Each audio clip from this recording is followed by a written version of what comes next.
And this just in, White House advisor Mike Waltz is taking full responsibility for the Yemen military plan leak.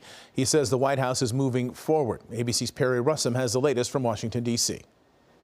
President Trump today standing by his national security team after a journalist was added to a group message where war plans in Yemen were reportedly discussed. We have an amazing group. Our national security now is stronger than it's ever been. The journalist who was inadvertently added to the group chat on the app Signal is editor-in-chief of The Atlantic, Jeffrey Goldberg. He says he was added to the chat by National Security Advisor Mike Waltz. We are looking into and reviewing how the heck he got into this room. Trump standing by Waltz. It's equipment and technology that's not perfect, and probably he won't be using it again. It comes after a heated hearing today on Capitol Hill, where two members of Trump's national security team, who were part of the group chat, were grilled by Senate Democrats. I want to make clear that I'm of the view that there ought to be resignations. This disrespect for our intelligence agencies and the personnel who work for them is entirely unacceptable. It's an embarrassment. This was a huge mistake,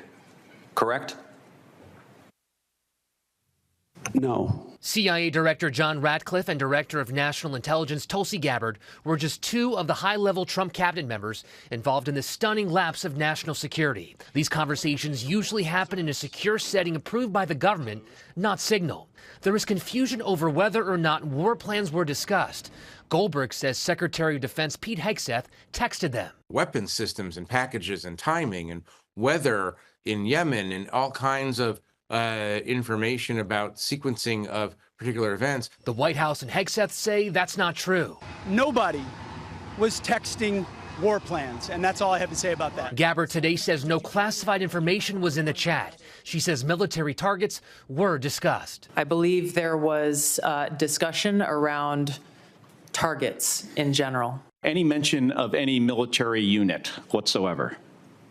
Mr. Ratcliffe? Not that I recall. Ms. Gabbard? Not that I recall. That Senate hearing continuing behind closed doors, out of the view of the public. Both sides of the aisle are calling for a full investigation to find out exactly what was discussed in those messages.